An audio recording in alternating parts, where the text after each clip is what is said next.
prevent school shootings? It can literally start with you and me. I'm Skye Starhawk, and I specialize in preventing suicide and school shootings. The first step to preventing them is to understanding the cycle. So yesterday in LA, where I'm from, we had a school shooting. And here's how the cycle normally goes, okay? The cycle normally goes like this. School shooting. We send our thoughts and prayers, right? And then maybe we change our Facebook photo. We change our Facebook cover photo. Our hearts are with Saugus, right? Then we argue online. Argue online. Then we split. Liberal people typically blame guns. Conservative people typically blame what? Mental illness. And then we come back together. Because what is the American thing right now? We wait for the next school shooting. You know, there have been 30 this year. We wait. 30 school shootings this year. Did you know that suicide is the second leading cause of death in teenagers in America right now? That's insane. What do we do after we come together and wait? Boop. We come right back up here. We have another school shooting. Then we send our thoughts and prayers. Maybe we change our Facebook photo. We argue online some more. It's guns. It's mental illness. But at the end of the day, we're all still left waiting. We're all still left wondering if we're going to see our kid again after they go to school today. We're wondering, should I go see that movie in theaters or should I wait for it to come out on Netflix? We wonder those things. It's just part of the American culture. We need to stop that. We deserve to have some joy. And that's why you're watching this video, because you're interested in stopping the cycle too. So we need to recognize, how did the cycle even start? We need to go to before we even got to this and ended up in this cycle. So before, we have a lack of conscious connections. What drives somebody to believe that their only way out of their pain or their suffering or whatever they're going through is to pick up a gun? We have a lack of conscious connections. That is what's causing them to pick up a gun and either consider suicide or hurting other people at school. So we obviously need to, if we're having a lack, we need to add some conscious connections into this world. Okay, that can be troublesome. So we have some systems in place. We have this net, right? We're going to catch all these people who are having a lack of conscious connections. And it's called school counselors. Now, I appreciate school counselors. I appreciate the idea of what school counselors are supposed to be able to do to serve our kids. I am a former public school teacher myself, and I'll tell you right now, they have to spend so much time on scheduling kids into the right classes that they don't even have teachers for in a lot of the schools I've been working with right now. They don't have time to be meeting these kids. In fact, the other day, I do these workshops at schools to help teens and teachers and even the parents later that evening cultivate these conscious connections. And I was talking to a teenager, and she told me that she knew someone who went to her counselor who said, hey, I really need to meet with you. And she was told that she has to wait 4 weeks, put her name on the list. And that girl died by suicide that night. So obviously, this net that we've put in place, it's not working, okay? People are still falling through these cracks. And that's not okay. Young people in America, the future of our country is in so much despair, and there's no one to help them. So then we implement these strategies in schools, and it's like restorative circles, or now schools are trying this thing where they're putting kids into houses, kind of like Harry Potter. I don't know if maybe your kids are experiencing this, but a lot of schools that I've been working with, they are doing this. And if you talk to the actual kids who are in it, they'll tell you that they don't actually think it's cool like Harry Potter. The whole point, if you talk to the administrators, the whole point that what they were sold on is this is going to build community, and the kids are going to feel like they belong, and that's going to help them cultivate conscious connections. But if you talk to the kids like I do, and these kids trust me like that because I respect them first, these kids will tell you that it actually is creating more conflict, and it's teaching them gang mentality. Oh my goodness, talk about a backfire. So we put in another net of these restorative circles. We put in another net of these houses or packs or whatever you have at your school, right? And the kids are falling through that crack too. Now, there is a chance that maybe some counselors are able to meet with some of the kids. But if you've got a school of, let's say, 1,000 kids, which is a tiny school, you've got 1,000 kids at your school. Percentage-wise, if you go look at statistics, you're going to have 100 to 900 kids at that school are going to need some help, okay? And if you're catching 5 of them, there's a lot of kids falling through the cracks. And you have these restorative circles. Sometimes they help a few people. But you know what? And I believe in restorative circles, but we don't have all the time to really like make that a really genuine connection. And this whole like schoolhouses stuff, it's not really working. So kids are falling through the cracks there. And then that leaves you and me. And we're like, okay, this sucks because I don't like this pattern.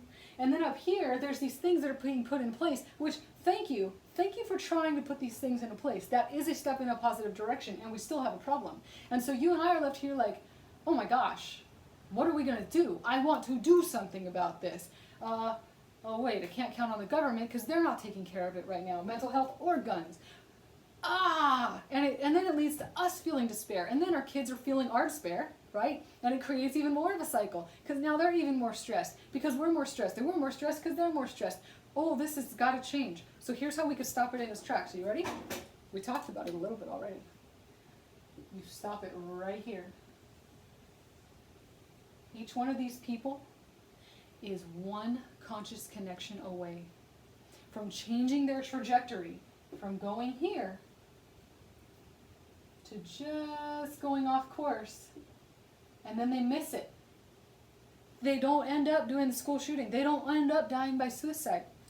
One conscious connection away. Now I spend a week like teaching this to schools, and then I go back and visit and make sure that we're like really implementing these things. And I do coaching with families and stuff to develop that within their family. But right now we're on like a really short video, so I'll just tell you 2 quick ways that you can start to do this as soon as this video is over, even at the grocery store. We create this conscious connection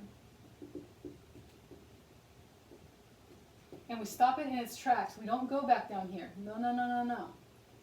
So what happens is if you ask somebody a 2-word question, I have 2 2-word questions to share with you.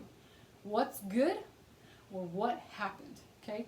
Those questions can open up a door that says, hey, you matter. It says, hey, I want to have an eyeball to eyeball, heart to heart, human being conversation with you.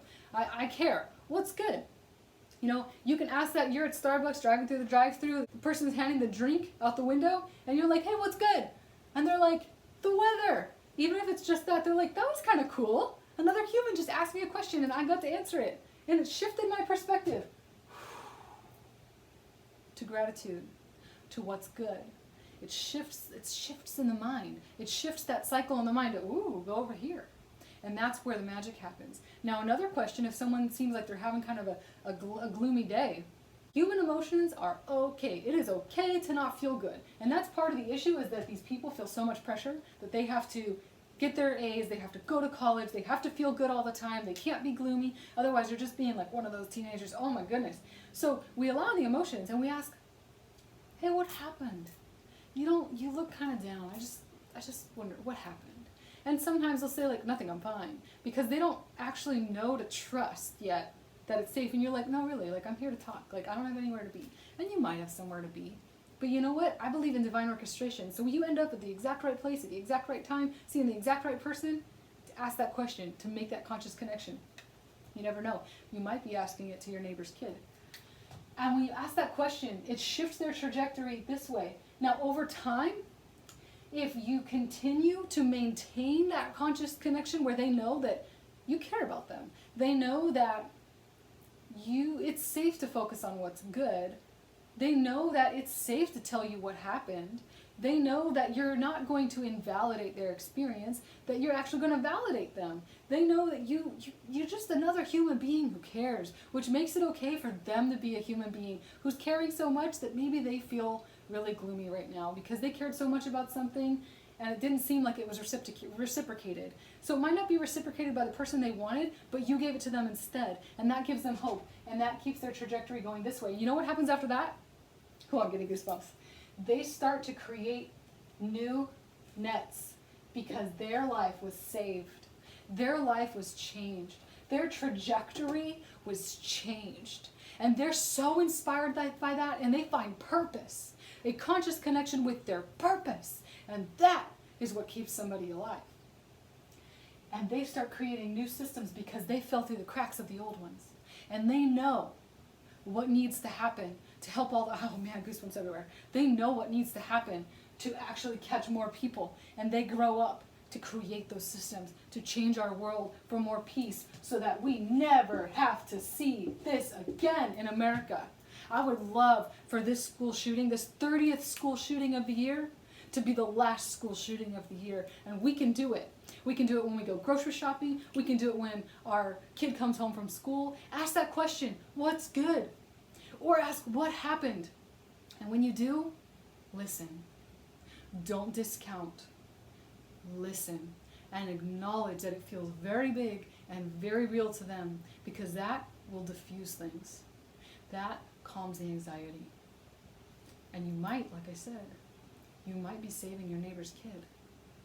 And you know what? Share this message with your neighbor, because they might save yours. I'm Skye Starhawk, and it is an honor to spend my life creating these systems, because I was one of those kids, and I'm glad to still be here. And I've been affected by people in my life who have died by suicide. And you might have too. And we can change this, one person at a time, one conscious connection at a time. You know, I think about, there's a book I read when I was a kid called The Lorax by Dr. Seuss. And there's a page that has been etched in my memory for decades. And it says, unless someone like you cares a whole awful lot, nothing is going to get any better. It's not. I'll leave you with that, and I hope to connect with you again soon.